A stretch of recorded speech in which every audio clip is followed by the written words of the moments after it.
For 12 long cycles, the palace of Ardyn Prime had mourned the same absence. The banners of the royal house hung half-folded, the once bright halls dimmed in remembrance of their lost light. Princess Seraphine Vera, heir to the Thalren Empire. She had been declared dead after the Battle of Varys Gate. Her ship torn apart in a violent ambush by the Vorn coalition. No trace of her body was ever recovered. Some whispered she had been vaporized.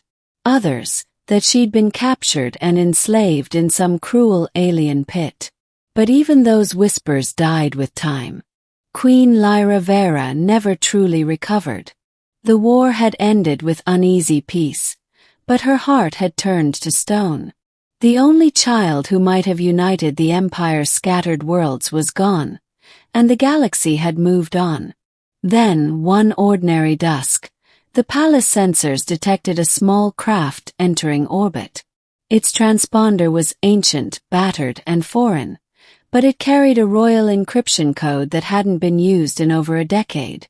Captain Ardyn of the Royal Guard brought the report to the throne room. "My queen," he said, kneeling, "a ship bearing your daughter's old signal approaches." Lyra froze mid-motion. The court stilled, every breath sharp as glass. "That code," she whispered. "It was destroyed with her." "Apparently not," Ardyn said grimly.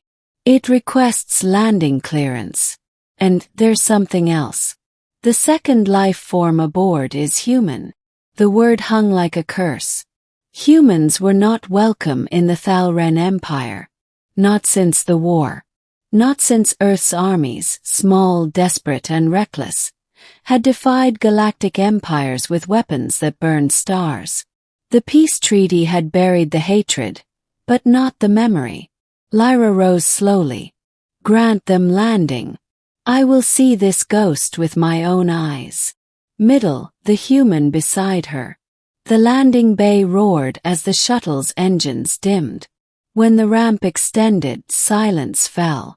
The guards aimed their rifles, expecting an assassin or imposter.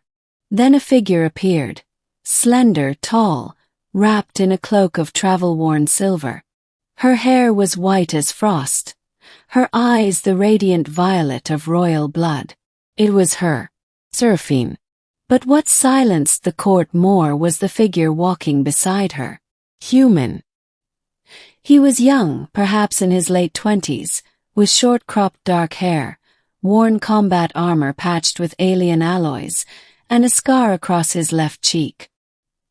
He walked not behind her, not as a prisoner, but beside her, hand intertwined with hers. Gasps echoed. The sight was almost heretical. Seraphine paused at the foot of the throne dais. "Mother," she said softly, "I've come home." The queen's voice trembled, torn between disbelief and hope. "How can this be? I saw your ship explode." "It did," Seraphine said. "But he saved me." She turned slightly toward the human. "This is Captain Aaron Holt, Terran Defense Corps. He found me drifting in the debris field. I would not be alive without him." Lyra's eyes narrowed. "A human." She spat the word like venom. "You bring a Terran into my palace. After what they did to our fleets." Aaron didn't flinch. He bowed slightly. "Your Majesty, I didn't come for politics. I came because she asked me to." The queen studied him, her mind swirling between maternal joy and imperial fury. Seraphine was alive, but she was changed. The light in her eyes was no longer the sheltered royalty of Ardyn Prime. It was harder now, human in some strange way. "Explain," Lyra demanded. "How did you survive 12 years? Seraphine stepped forward. "We crashed on an uncharted moon in the Helios Rift. Our distress signals never reached anyone. 4 years Aaron and I lived among the wreckage, scavenging, building shelter, fighting off raiders. He taught me how to survive, how to rebuild. He refused to give up hope even when I did." Ardyn added quietly. We built a beacon from what was left of our ships. When a mining convoy passed through last month, it picked up the signal. We came as soon as we could. The court whispered in awe. To endure that long, stranded between hostile worlds, was near impossible. Lyra, however, remained still.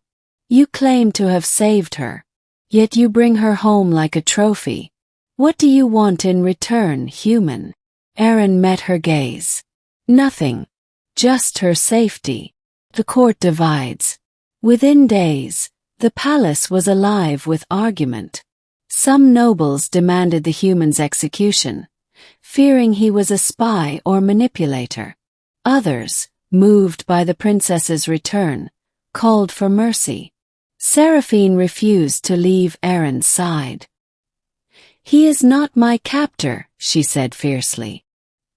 He is my protector, my friend. But rumors spread faster than reason. The princess has been corrupted by Terran influence, some whispered. The human has bewitched her. One evening, a group of high-ranking ministers approached the queen. Majesty, said Lord Careth, with respect, the human must be removed. His presence endangers the throne. The people will not accept him near your daughter. Before Lyra could respond, a voice from the shadows cut through the tension. Seraphine stepped into the council chamber, her tone cold. The people will accept what I command. And if they will not, then I no longer deserve to rule them. The ministers fell silent. Ardyn remained at her shoulder, expression unreadable. Lyra's heart twisted. Her daughter was alive, yet she no longer recognized the child she'd lost. Later that night, Lyra summoned Ardyn privately. The guards withdrew, leaving the two of them alone beneath the vast star window. You've changed her, Lyra said quietly. Ardyn nodded. Maybe. But not against her will. Lyra's voice softened despite herself. Tell me, human, why stay with her all these years? You could have saved yourself. Ardyn's jaw tightened. Because she never stopped believing she'd see you again. When everything else broke, she didn't. She reminded me why we fight to live. I owed her that much. Lyra studied him. The tired eyes, the calloused hands of a soldier who had seen too much. Perhaps she thought he was not what her people feared. Still, the court's anger grew. Middle climax, the attack on the palace. 3 nights later, chaos struck. An explosion rocked the palace courtyard. Guards scrambled as enemy drones swarmed the spires. Saboteurs loyal to the Vorn coalition, determined to finish what they'd started years ago. In the confusion, one of the attackers breached the main hall, blasters cutting down royal guards. Seraphine grabbed a fallen rifle and fired back with soldier's precision, skills no princess was ever meant to know. Ardyn covered her flank, shouting orders in rapid Terran code. Together they fought through smoke and flame until they reached the throne room, where Queen Lyra stood surrounded by her defenders. Get down! Ardyn shouted, tackling her just as an explosive round tore through the marble. He hit the ground hard, shielding the queen with his body. The explosion ended as fast as it began. The drones fell, the saboteurs routed, but Ardyn lay bleeding, his armor smoking. Seraphine dropped to her knees beside him. Ardyn, stay with me. He managed a faint grin. Guess I wasn't invited to the royal parties anyway. She pressed a trembling hand to his wound, light flaring from her palm, the biotic healing power of her species, once faint, now strong. Don't you dare die on me, she whispered. Lyra watched, the sight of her daughter cradling a dying human, tears falling onto blood-stained armor. For the first time she saw not a scandal, not a threat, but love. Ending the queen's judgment. Ardyn survived. Barely. For days he lay unconscious while the healers worked. Seraphine never left his side. When he finally awoke, the first face he saw wasn't Seraphine's. It was the Queen's. Lyra stood by his bed, expression unreadable. "You risked your life for me," she said. Ardyn coughed weakly. "Would have done it for anyone she loved."